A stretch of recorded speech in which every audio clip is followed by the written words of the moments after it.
Okay, so I need to talk about this game. This is Lunar Silver Star Story Complete. This is the complete edition of the game. Technically, this version is not. That's why I did the air quotes, because Clay bought it secondhand at a used game store.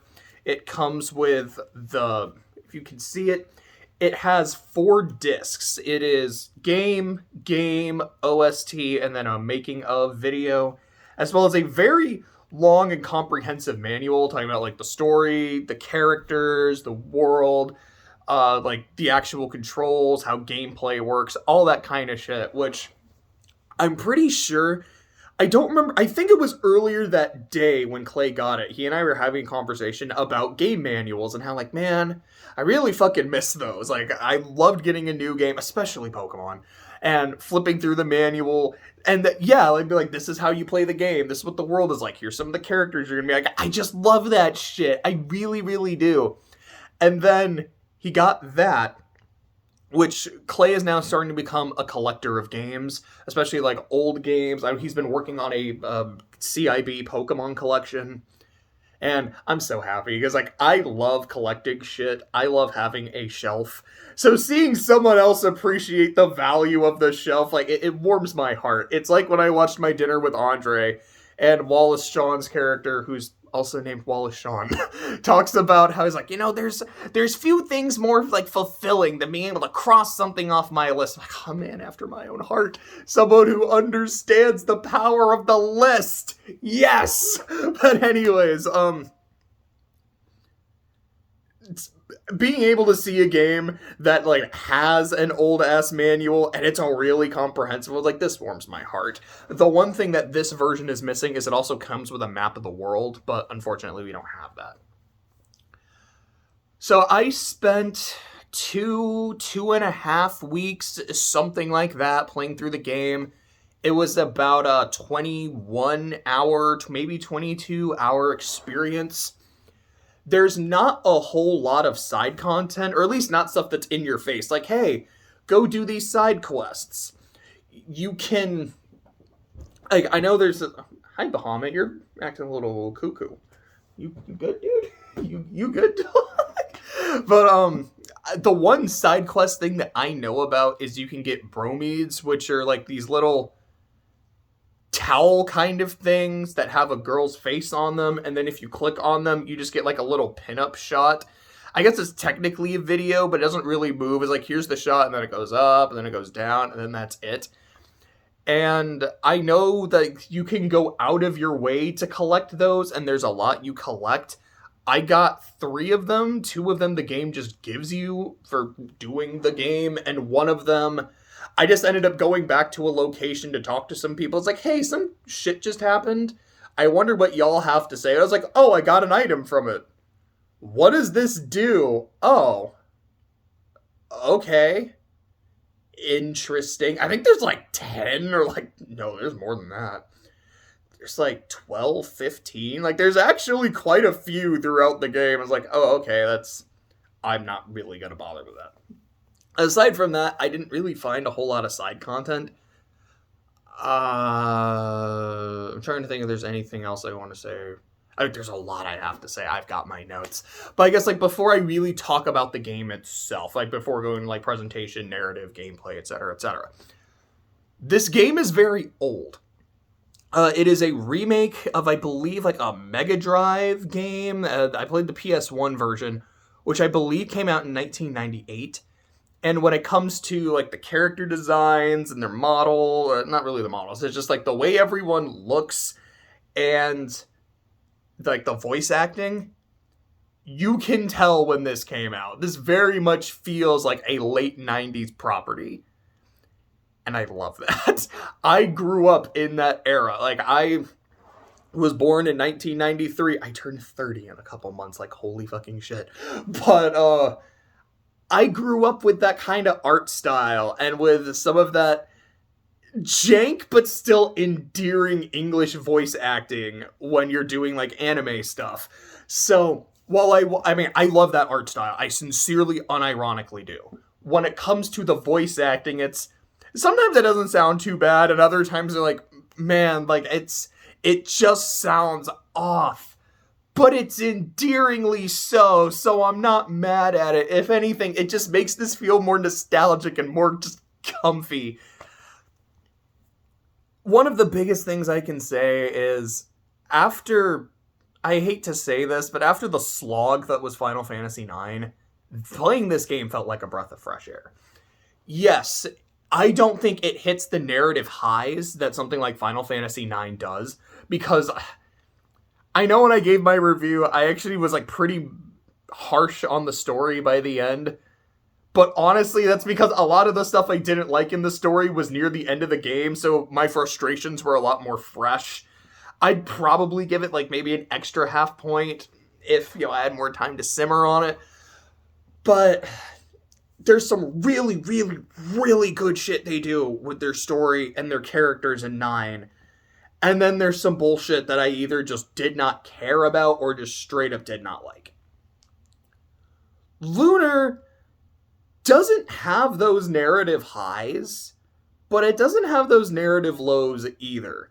It's a very, both in terms of like its gameplay and its story, it's very basic. It's very simple. A lot of the crazy shit is very heavily telegraphed to the point where it's not really a surprise. But again, it doesn't bother me. Like, there's just something so pleasant, so sincere about the whole thing that I just kind of fell in love from the word go. I remember when Clay and I were replaying Celeste back in January. And I'm having a lot of fun with it, as I do, because it's one of my favorite games of all time. If you see my Celeste video, like, it was just me gushing about it the entire time. I have nothing bad to say about Celeste. I mean, there's maybe like a level or two I fucking hate, but regardless. He asked me, is this your comfort food? Like playing this game specifically, and I told him no. Celeste is too frustrating to be comfort food, but it's cathartic. This is a game where if I'm not doing well, and not just like, I kind of had a shitty day, but like if I'm in some kind of a rut, like I feel like my soul feels sick, this is a game that makes me feel better. But those are the times when I need it. Lunar is comfort food.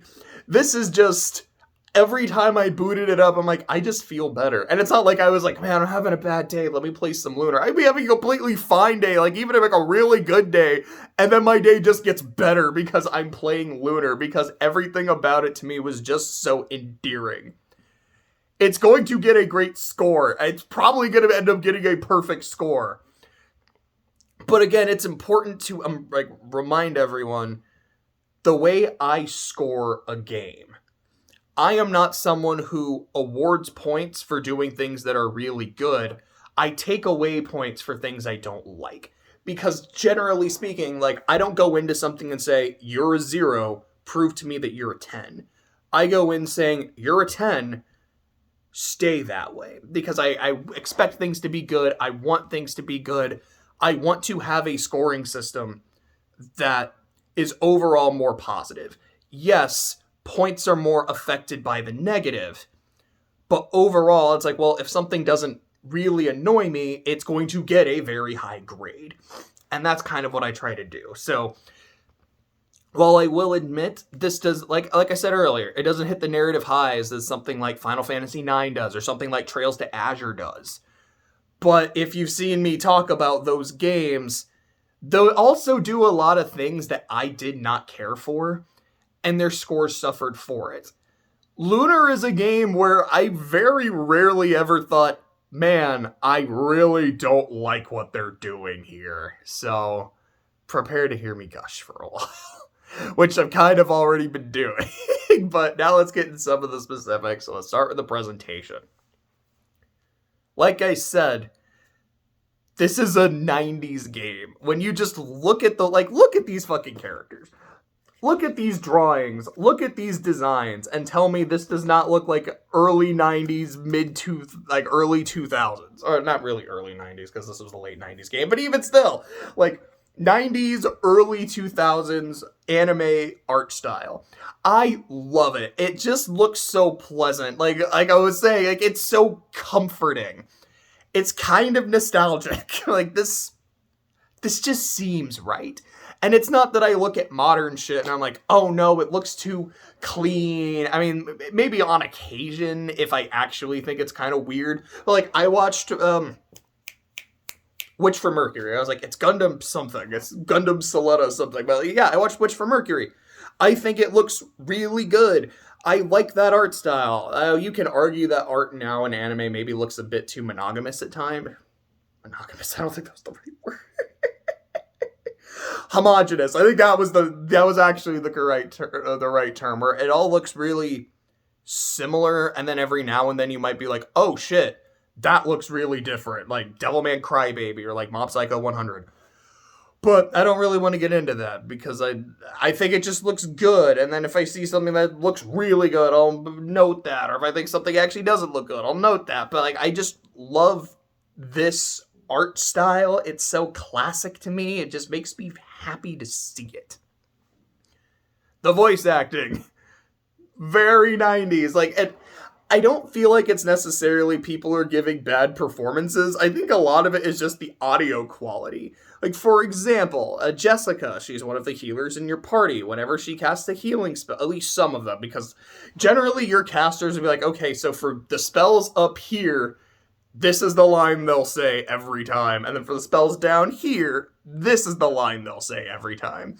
So the line that I heard a lot from Jessica is, Althena, which is the name of the goddess, Althena, lend me your power.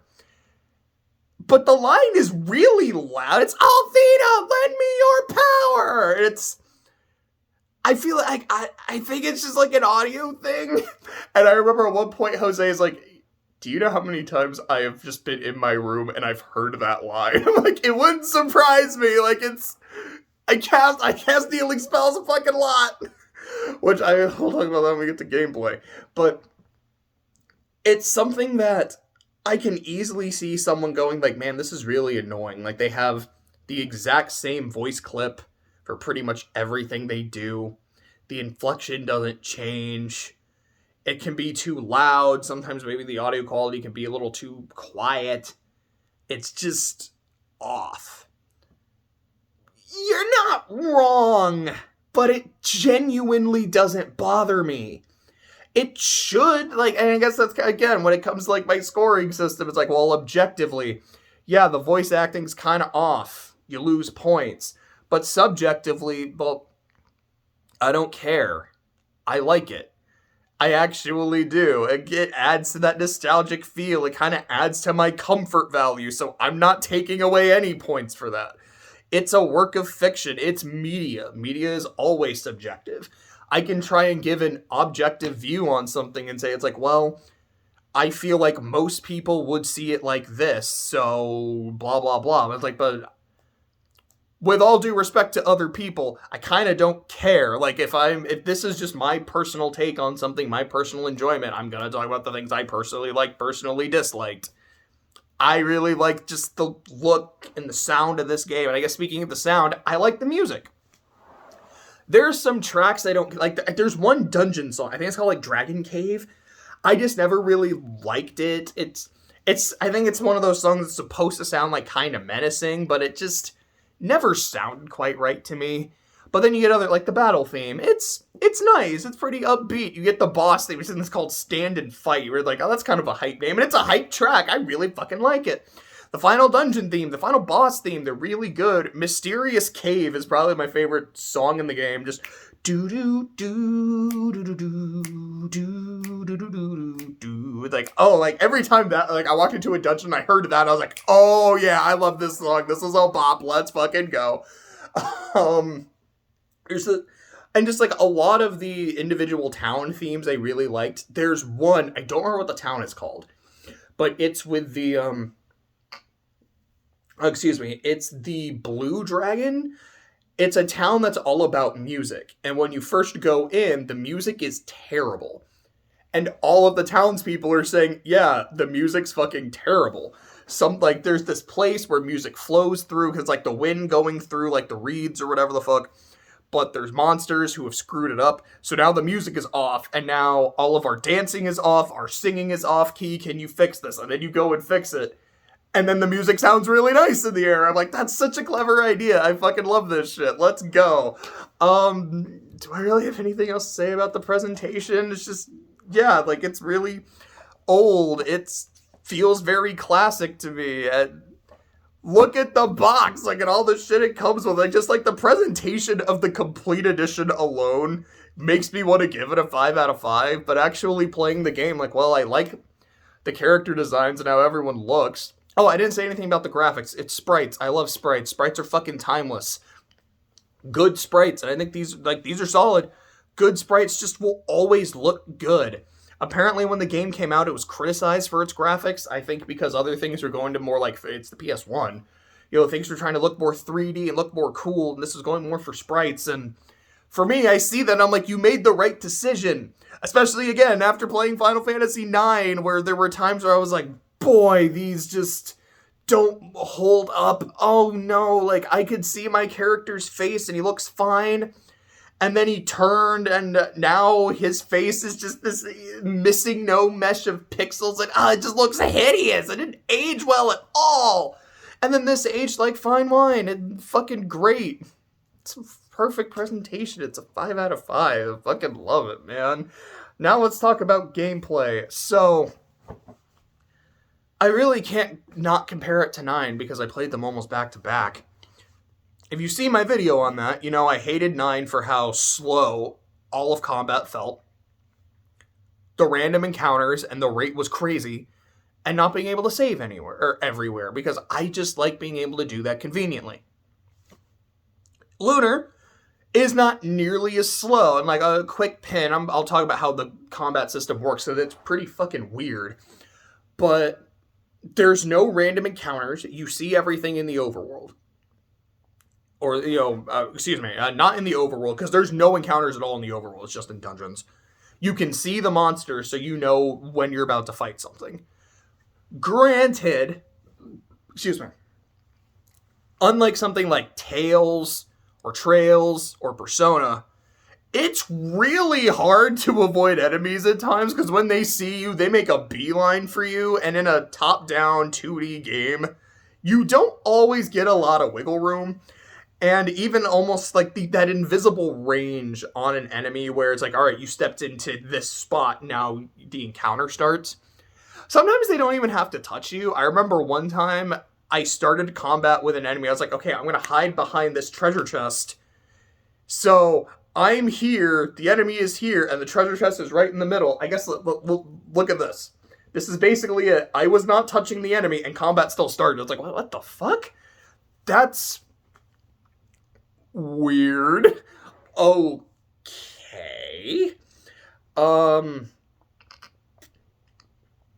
Sorry, brain stopped for a second. That was really weird, but at the same time, I still appreciated that I could see an enemy, so even like, alright, I'm not going to be able to avoid this one. I know, let me save real quick, because, it's a go to the last place you save kind of game. I was like, let me save real quick, because I know I'm kind of running on fumes, I want to make sure I can get through this. Or, cool, it's coming at me, let me open the menu real quick, heal up, do items as necessary, etc., etc. Which brings me to the next point, you can fucking save anywhere! All the chef's kisses. I love being able to do that. I want to be able to play the game on my own time. Now, granted, I actually had, my sessions were usually pretty long with this game. I guess not always, because I had other shit I was doing. It was like, when I was playing 9, I'd be like, okay, I got to a save point.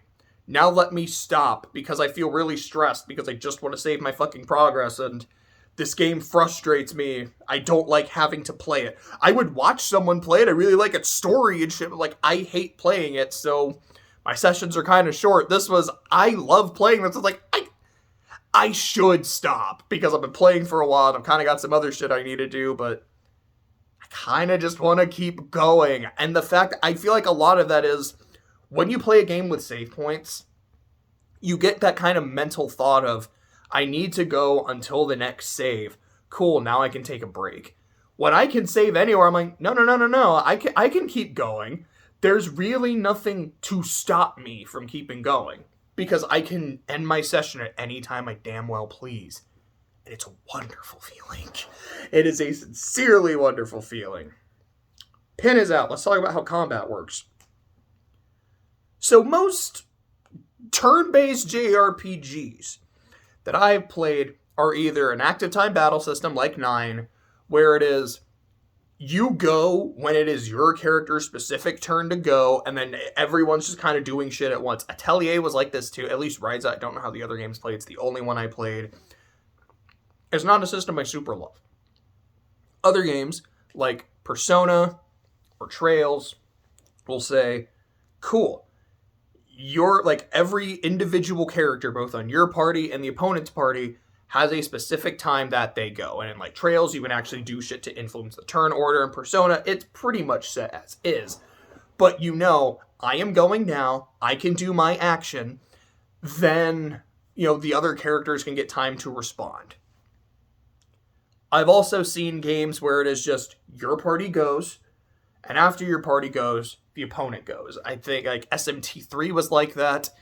Different kind of game, but Fire Emblem is like that. Like, strategy games tend to be like that as well. It's like, all right, we're all gonna go. Now the enemy gets their chance to respond.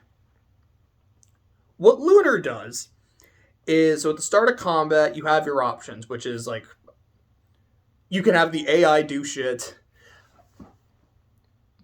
Oh, sorry, I had like some spit in my mouth I had to swallow. But it's like, when you say like, all right, we're gonna fight, you can either defend, attack, which is physical attacks or magic.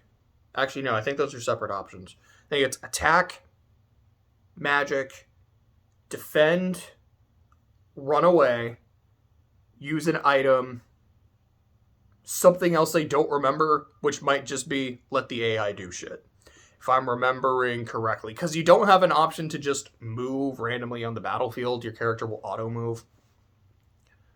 I do have to talk about running real quick. I know it's an important part of combat.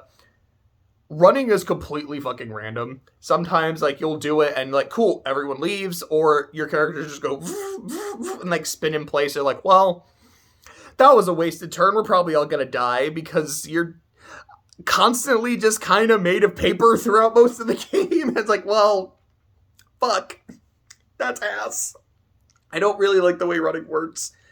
I miss Trails in the Sky, where it's automatic, you just run every time, or even in Cold Steel, where it tells you this is your percent chance to run, and after every failed attempt, it goes up by 10%. That's just really, really, really, really nice. That's like the one mechanic I really wish was in the game, because there's just a lot of, again, the way saving works, and seeing it, like, no random encounters, like, it just feels like they try to take some of the bullshit out of RPGs and just try to make it a more streamlined, pleasant process. Running is the one thing I kind of wish they would have done. I'm not really going to take points off of it, but I am anyways, because again, it's my subjective opinion. I really wish that would have happened, because there are a lot of encounters I'm like, I don't want to fight this. We are running on fumes right now. I just want to run. Well, shit, everyone just spun in place, so we're dead. Glad I saved a little bit ago. But the way it works is you input what you want all of your party members to do, and then they'll just kind of happen. Then it's every individual character will move like one at a time. It might be one of your people, it might be one of the enemies, depending on like their individual speed stats. So instead of you moved, now I have a chance to respond, it's you input everything based on the current formation and status, and then it will just play out. And sometimes you're like, well, if I had known that because sometimes when you hit an enemy, they stay in place. Other times you hit an enemy and they get moved backwards. So when you're using area of effect attacks, and you can, like, all right, I've got a mage, or like, because Nash is one of the mages, he's really fucking fast, so he'll hit shit first. Mia, one of the mages, is generally really fucking slow. So like, oh, I had her do that spell on those specific enemies in that specific formation. But Alex went first, hit an enemy, so now it's out of the formation, and that was the enemy that, like, made everyone get hit because it was targeted, so now the entire formation is fucked, so now I feel like I kind of wasted that spell. Why isn't this just normal, one at a time, turn-based combat? I feel like this is one of the things that does make combat go faster, because you don't have to put, like, alright, I put in something, it happens, they respond, okay, I get another turn, let's do this. That does make it go faster. However, it's just kind of weird. I got used to it for sure. I don't think I could say that I liked. It's one of those, like, I did not dislike it. I kind of disliked it. Okay, I gotta be honest. I don't hate it, but I don't really like it either. Because there's kind of a lot of jank and a lot of guesswork. It's like, well, I'm doing this, guessing that we're gonna stay in formation, or that they're gonna stay in formation, or like Kyle has this move where he can like hit a bunch of enemies, but only the ones that are like right around him. It's like, well, based on the current formation, he can hit like 3 of them, but they're all faster than him, so if they stay in the area, he gets to hit them. If not, then I just wasted this move and all the magic associated with it. I'm gonna risk it. Oh boy, none of them fucking stayed. That was a waste. Or a time where I'll say, I'm not gonna use that move because I don't think they're gonna stay. And then they all do. I'm like, I could have killed everything here. Like, this fucking sucks. So I don't love it. It's also a game where every character has an individual inventory. So you've got your big inventory, and then from there you can give items to characters, they can give items to the inventory. But when you're in combat, you don't just have access to like your full convoy. It's only what they have on hand, which I believe is 6 items at a time. Like, it's their equipment and then other shit in addition to that. I don't hate that. That's another one of those things. Like, I don't hate this. It does kind of add elements of strategy of like, okay, what are you going to give to everyone on a character's turn? It's like, well, we kind of need to use some items to heal. Who do I want to not attack so they can use their items? Like, there is an element of strategy there that is unlike the way turn-based works. It's not pure guesswork. I feel like I am in full control of that, and I do like it. I don't love it, though. I like having access to my full set of items. So it's one of those, like, I'm not actually going to take points off for that, because I kind of got into it, but I don't love it.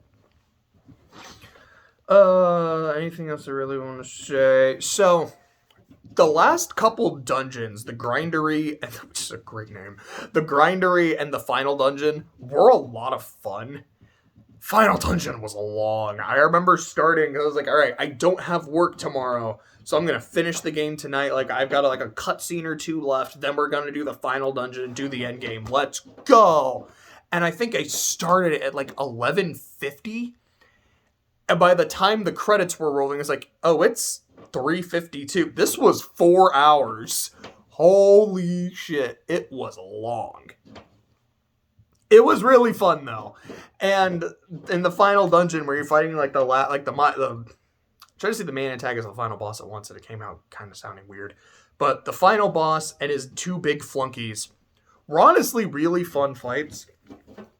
The final boss in particular, like, he goes twice a turn casting spells. And I know I said that I know I was saying earlier that you're kind of made of paper in this game, and that's true. It's one of those games where I felt like I never really had enough money to buy all the shit I needed. So it's like, well, do I get armor or do I get weapons? Well, I need weapons because things are getting tanky, but I need armor because I am not tanky at all. And this is really fucking dangerous. Yet, by the final boss, though, I was like, no, we're actually kind of tanking his area of effect spells really well. Now, granted, like, I still had to have Jessica heal every turn, and every few turns, like, all right, Alex, we need the full team heal. But I wasn't constantly running on fumes in terms of my health or my healing magic. Like, this is kind of a pleasant surprise. We'll take that. Yeah, I found the final boss to be very manageable. It's one of those where if I do something stupid, I'm probably going to die. But as long as I keep a good head on my shoulders, make sure everyone's got their shit in order, we got this. And it was like 30-minute fight. It was long, but yeah, I mean, I beat him on my first try. I did not find him super hard, but also I'm one of those people that I'm like, oh, cool, a really good item. I'm going to hoard this the entire game. So there's an item called a Silver Light, which heals all of your magic. I had 14 of them by the end of the game because I don't think I used a single one in the main games. It's like, all right, we've got all of these for the final boss. I think I used like 5 or 6 of them.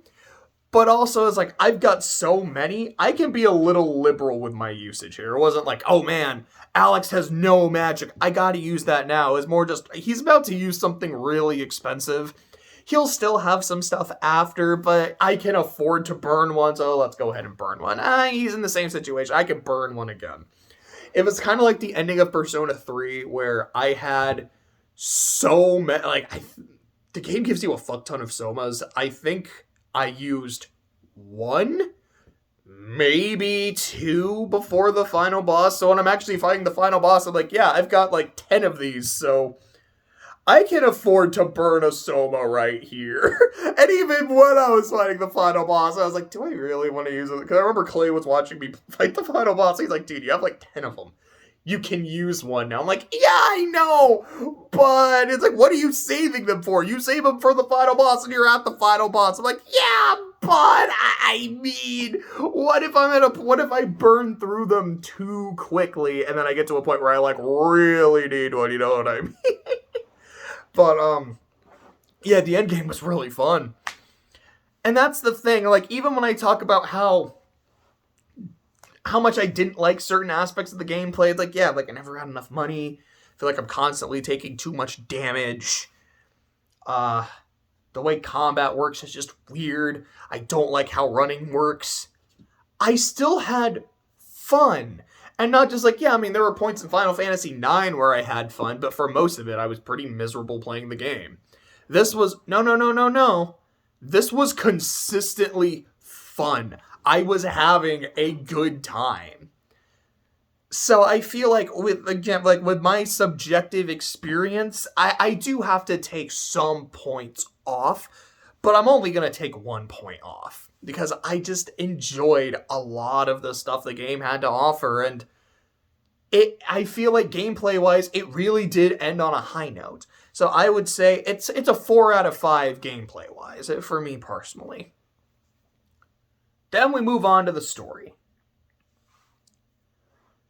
This is a very, very basic story. Your main character, who from what I understand, in the original version of the game is a silent protagonist, and even in this version, doesn't really say a whole lot. He wants to become a great hero. He wants to become the Dragon Master. And after about 7.5 to 8 hours, it was about like the 7:45 mark. So it was like, well, you either round it up to 8, round that down to 7.5. The plot started because it's like, oh yeah, I want to go on an adventure and become the Dragon Master. And his childhood friend goes with him and his other childhood friend goes with him. They just kind of are going from place to place, vibing with no real strong sense of direction. It's kind of like we have a direction to go here and see this place and then go see this place. But not we need to save the world, and like crazy shit's happening. And then you get to that about 8-hour point where, oh, look, the plot happened.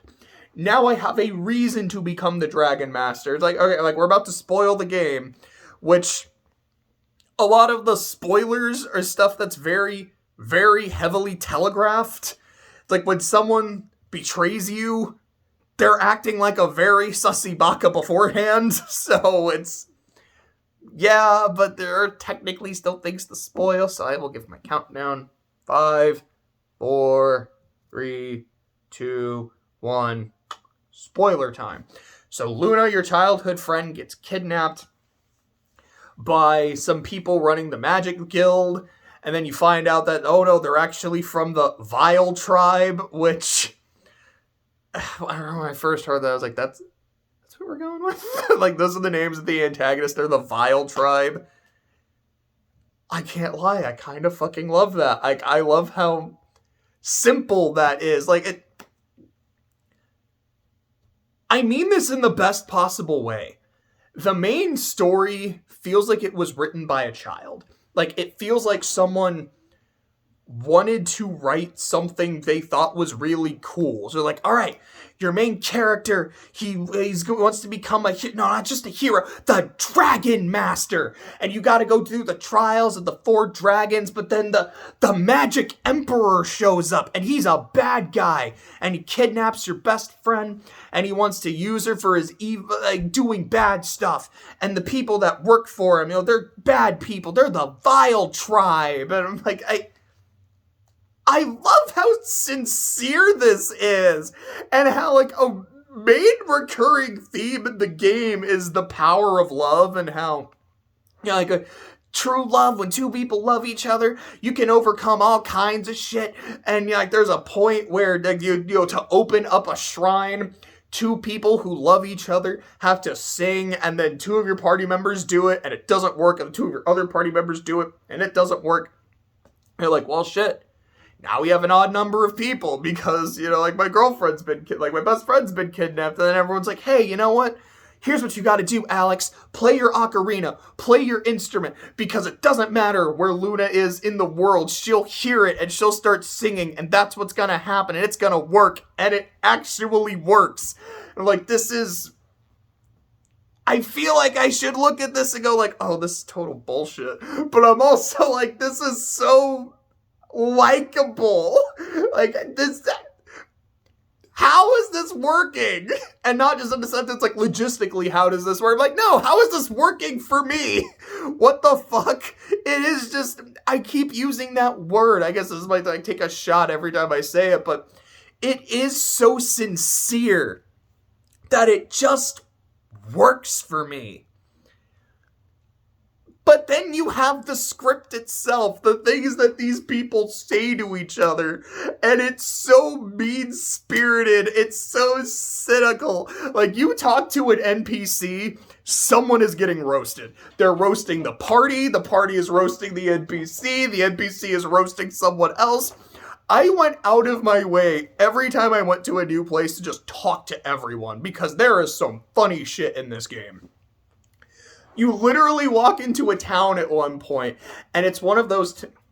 I don't know if you can hear it, but there's a squirrel on the other side of my wall, and the scratching is getting infuriating. It's so bad. There's 3 different holes that are already in my wall. They've now just made a 4th one, which is close to the 3rd one that they had just made, and I hate these squirrels! But I really like the game. So there's a point where you just go into a town, and it's one of those log towns built just above the water, like Pacific Lodge Town from Hoenn. And you walk in, and some of your characters are like, oh man, the craftsmanship in this place is actually pretty impressive. And then Nash, who's a real fucking douchebag, but I love him. He's like, yeah, it's what's most impressive is that these Hicks managed to nail anything that wasn't related to them. Then in the same town, there's a scene where a local starts hitting on Mia, who Nash likes, and Nash refers to him as a, quote, genetically deficient leech. And I laughed so fucking hard at genetically deficient leech. There's another point in the game where, in the same town, where you see that same NPC who is hitting on Mia, hitting on someone else. And then, your cast is just hey, that's the same asshole who was hitting on Mia. Fuck this guy. And then you talk to the girl he's hitting on, to which she says, I don't remember the exact quote, but when she finds out that this guy has been 2-timing, she's like, well, cousin or no, I will not tolerate no 2-time backstabbing man. It's oh my god, why are there so many incest jokes? Why are they all so funny?